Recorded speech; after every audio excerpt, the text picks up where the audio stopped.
ناصرت group کی خدمت کا پہلا سال مکمل ہونے کی خوشی میں کراچی میں دعائیہ تقریب کیک کاٹ کر عہد کیا گیا کہ ہم بلا امتیاز خدمت جاری رکھیں گے۔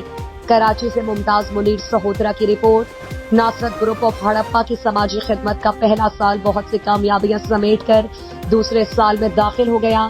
پہلے سال کی کامیابی پر گروپ کے رہنما عبدالغفار مرہٹا کی زیر نگرانی کیک کاٹنے کی پروقار اور دعائیہ تقریب منظور کالونی کراچی کے چرچ میں انعقاد پذیر ہوئی، جس میں چیئرمین شفیق بھٹی، عبدالغفار بانی، عابد فیض صدر اور سلیم فیض جنرل سیکرٹری نے خصوصی شرکت کی۔